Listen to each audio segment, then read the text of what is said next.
Hello and welcome to News Plus on Viewer Television. My name is Patient Sidi. The Supreme Court has set March 13, 2024 as the hearing date for a lawsuit filed in 2008 by the Attorney General of the Lagos State against the federal government. The case was resolved around who holds the authority to control and regulate the gaming and lottery sector in Nigeria. At the heart of dispute lies the contention that the federal government's oversight of the gaming and lottery industry infringes upon the constitutional powers vested in state governments. These arguments stem from the perceptions that state governments are better positioned to understand and address the unique gambling related to issues within their respective jurisdiction. The federal government, named as the first defendant, has defended its position as the primary regulator of the industry. Similarly, the National Assembly, the second defendant, has maintained that the federal legislative framework adequately governs gaming and lottery operations. The West African Examination Council, WAEC, has presented the top 3 candidates with the best result in 2022 May-June West African Senior School Certificate Examination with the National Distinction Merit Award for their exemplary performance.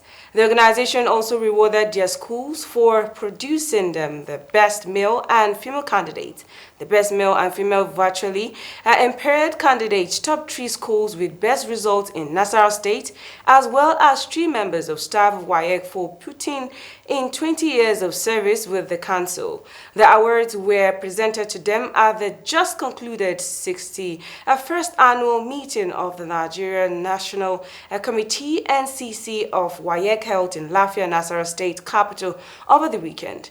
NCC is the highest policy-making organ for WAEC, Nigeria, and constitutes of the nominees of the federal government.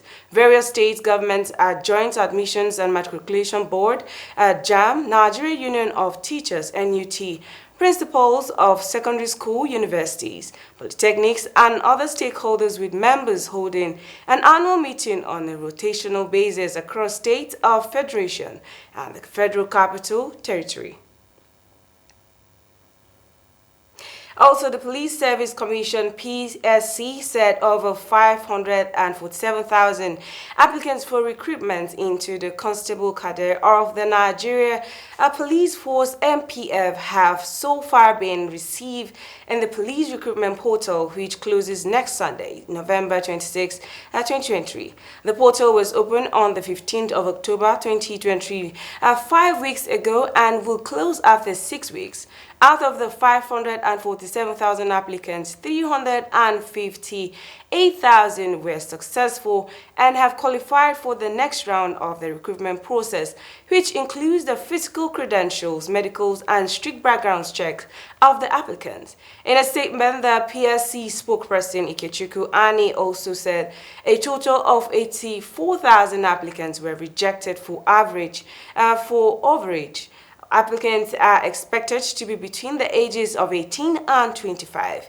Kaduna State maintained its first position as the state with the highest number of applicants with 40,000, with Anambra with stuck in the last position with 1,000. Adamawa State is second with 36,000 applicants. Borno State with the third position with 32,000. Benue State with 31,000. Fourth, Katsina State with 30,000. In fifth, Bauchi State with 30,000. In sixth, Kano with 30,000. In seventh position. Bamidele Salam has tasked the federal government to put in place necessary security measures to ensure adequate security for students in schools across the country.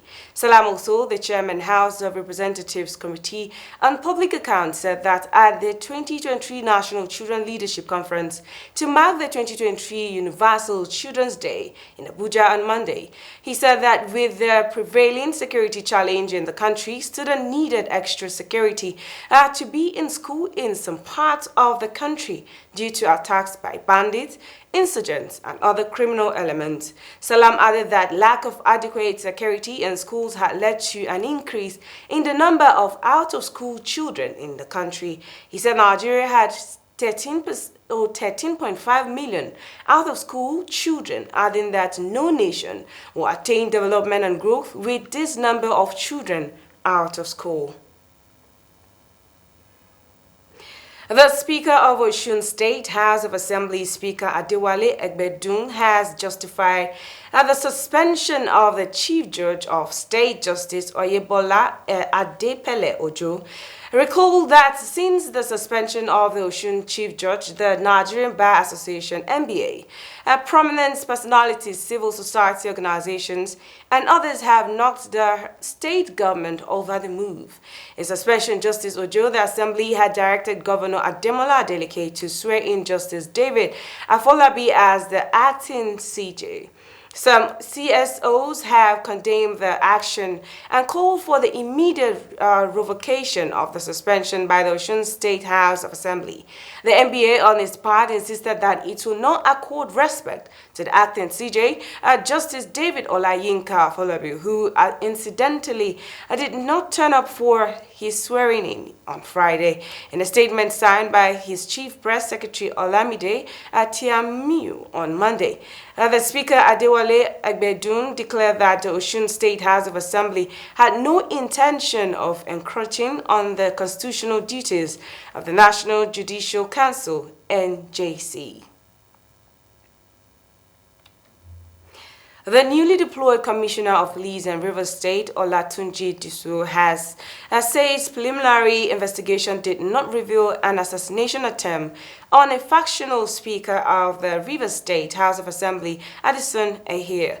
While Ehir had alleged another attempt on him, the CP said that what he knew was that police officers were only on a routine convoy patrol last night. CP Disu spoke to journalists outside the Executive Council chambers after a courtesy visit to Governor Fubura in Port Harcourt on Monday. The police have made frantic efforts to get across to Edison, who until the recent political crisis in Rivers State was the leader of the State House of Assembly, to furnish the police with relevant information. The CP noted the command is yet to receive an official complaint from the lawmaker. He also promised to make his number public for any complaint from the factional speaker or any member of the public. It's time for a break, and when we come back, News Plus continues. Stay with us.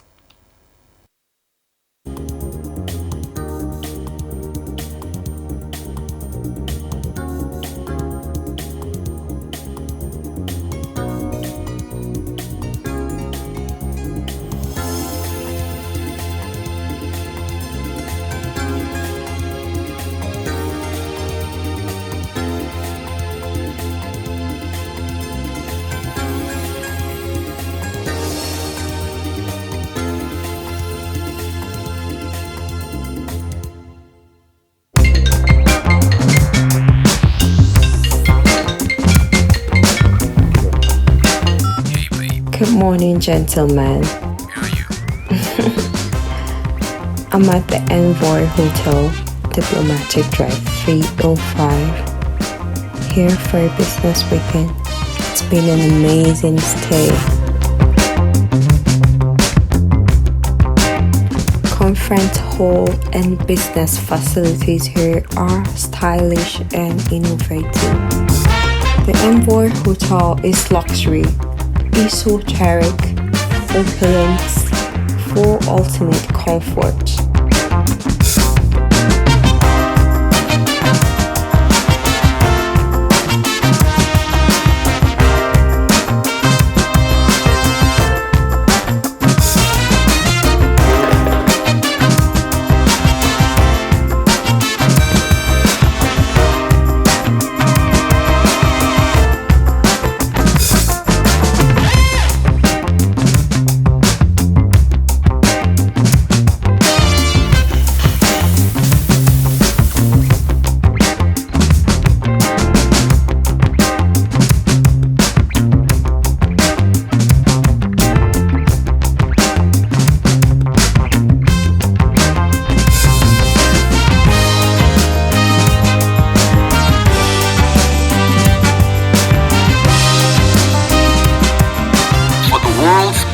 Concerning travelers, we are more than just a place to stay. We are an icon of comfort, style, and thoughtful luxury. We are Envoy Hotel.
Welcome back from the break. If you're just joining us, this is News Plus on Viewers Television. Now, the Kano State Police Command has warned against any form of protest following the Court of Appeal's verdict upholding the sacking of the state governor Abba Yusuf. The command spokesperson SP Abdullahi Kiyawa in a press statement said security operatives have credible information that some persons are mobilizing to protest the verdict of the court. Prior to the court judgment, the leadership of both the New Nigerian People's Party and the All Progressive Congress were invited by the State Police Command, where peace accord was signed on Thursday, November 16, 2023. The objective of the peace accord was to maintain harmony and ensure that the political landscape in the state remained peaceful, irrespective of the judgment's outcome. In addition, the leadership of the two political parties promised that no politically motivated clusters of people will be allowed at any location under whatever guise, and that their supporters will not engage in any mass action suggesting preparation for violent processions, protests, or celebrations that may trigger reactions.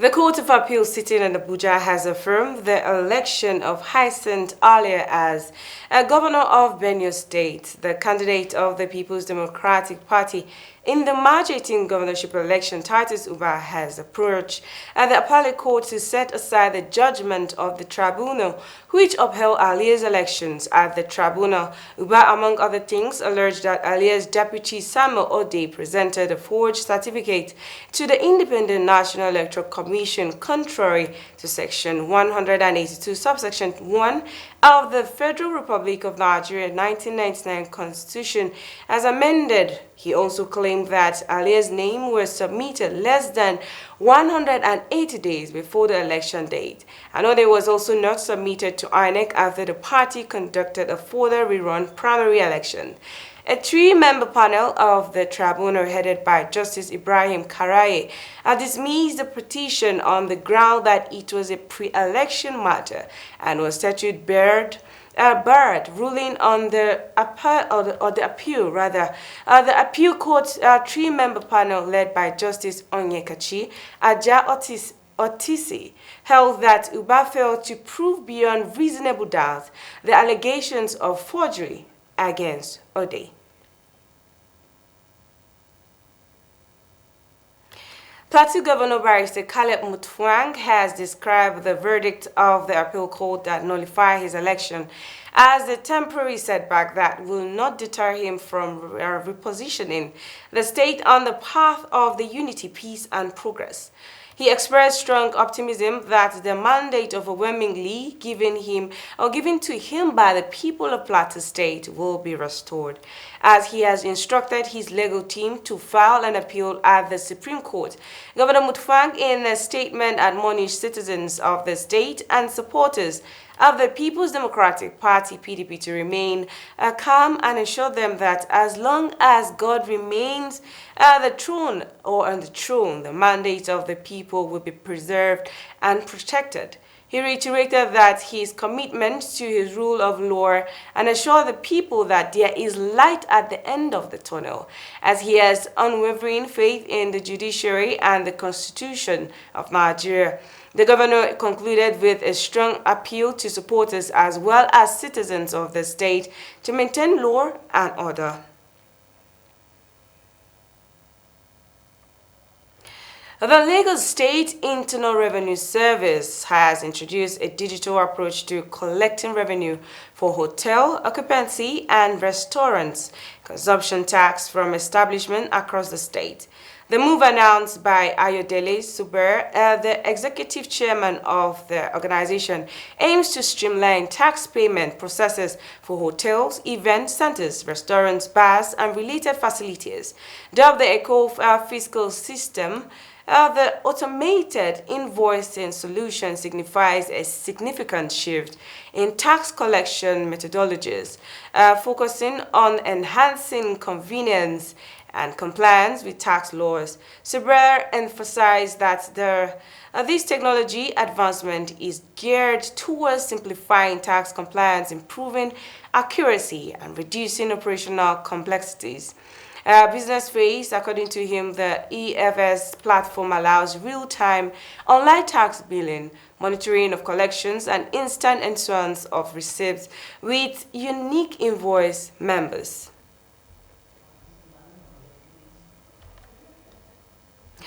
The air component of Operation Well Punch, operating in the Northwest and North Zone Central, has successfully eliminated several terrorists in an air bombardment in the Igabi local government area of Kaduna State. Spokesperson for the Nigerian Air Force, Air Commodore Edward Gapquet, confirmed this in a statement on Sunday. According to Gapquet, the operation was carried out based on intelligence indicating the presence of a terrorist kingpin known as Boderi, along with his brother Nasiru and other members at their hideout in Sauni Doka village in the area. He stated that the Boderi and his associates were reportedly responsible for various attacks and kidnaps along the Abuja-Kaduna Express, Kaduna Braining Gwari Road, and in several communities in Kaduna and Niger State. The Nigerian Customs Service in charge of Adamawa and Taraba State says it seized smuggled items worth over 13 million naira in the month under review. The area controller Adamawa and Taraba disclosed this to newsmen at the command headquarters in Yola and Adamawa State Capital. The controller said that the untiring efforts of the command's operatives is geared towards ensuring that the core mandate of the service revenue generation, trade facilities, and suppression of smuggling, amongst others, is achieved.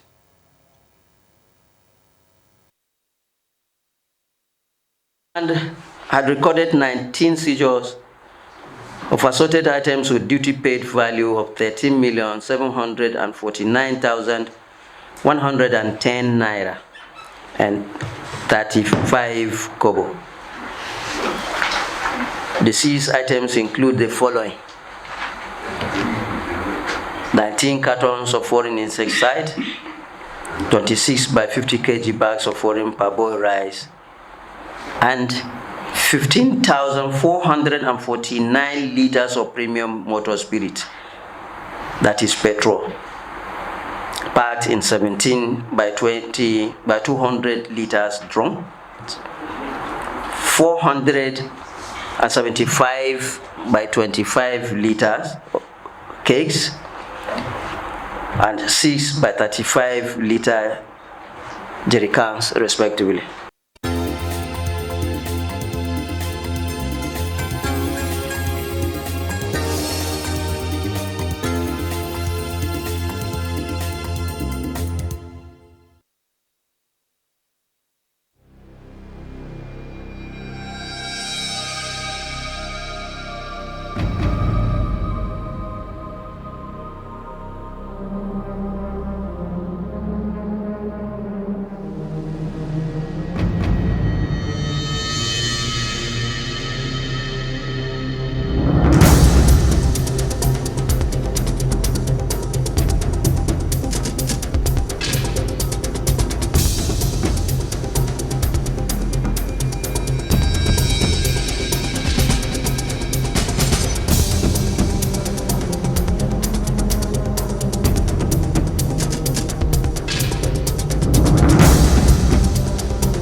And now on the international scene, right-wing populist Javier Milei will become the next president of Argentina after promising a dramatic shakeup to the state in a fiercely popularized election campaign held amid deep discontent over soaring inflation and rising poverty, with 97.6% of votes tallied in Sunday's presidential runoff vote. Milei had 55.8%, and Economic Minister Sergio Massa 44.2%, according to the Argentina's electoral authorities.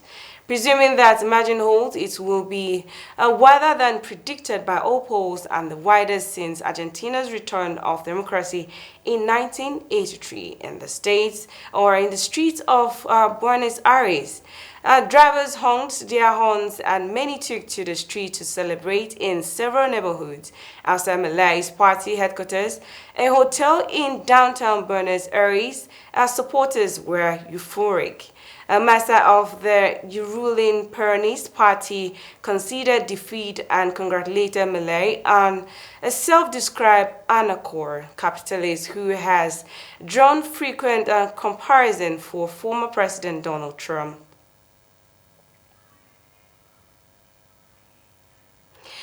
After having maintained her innocence for nearly 5 years, pop star Shakira struck a last-minute deal with Spanish prosecutors to avoid the risks of going to prison on the opening day of her tax fraud trial in Barcelona on Monday. Shakira told the presiding magistrate, Jose Manuel, that she has accepted the agreement reached with prosecutions. She answered yes to affirm or to confirm her acknowledgement of 6 counts of failing to pay the Spanish government 14.5 million euros, about $15.8 million in taxes between 2012 and 2014. Under the deal, Shakira is to receive a suspension 3-year sentence and a fine of 7 million euros, $7.6 million. The trial, which will have included more than 100 witnesses over the following weeks, was in-state call off after just 8 minutes. Prosecutors said in July that they will seek a prison sentence of 8 years and 2 months as a fine of 24 million euros for the singer, who has won over fans worldwide for her hits in Spanish and English in different musical genres. Some 240 Rohingya Muslims, including women and children, are flowed off the coast of the Indonesian after 2 attempts to land were rejected by local residents. It is the 4th boat to reach Indonesia's northernmost province since Tuesday. 3 others arrived in a different district and were allowed to land. Residents of the Uli Madon Beach in Muara Batu sub-district said they will not accept the latest group, as Rohingya have come to the area several times and caused discomfort to the residents. Ramat Kapolo, a head of village, said that the residents do not want to accept the refugees because, based on past experience, the Rohingya run away from the shelters. More than 700,000 Rohingya Muslims fled from Buddhist majority Myanmar to refugee camps in Bangladesh after an army-led crackdown in August 2017. They say the camps are overcrowded and they must leave again in search of a better life.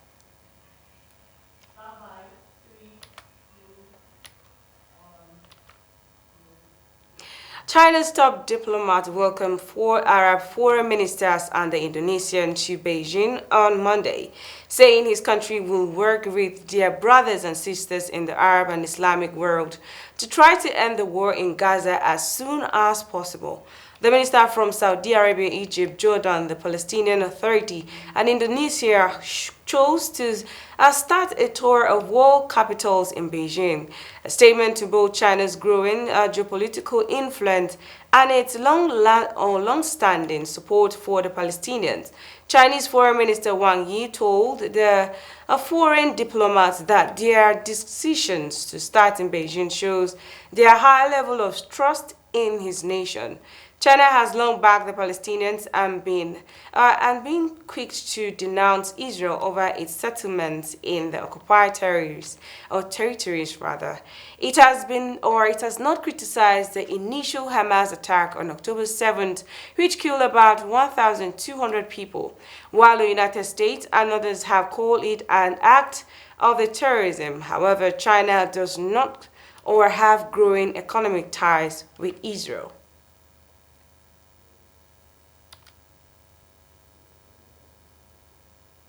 And that's how much we can take on News Plus today. My name is Patient City. Many thanks for watching. Do stay tuned and enjoy the rest of our programs.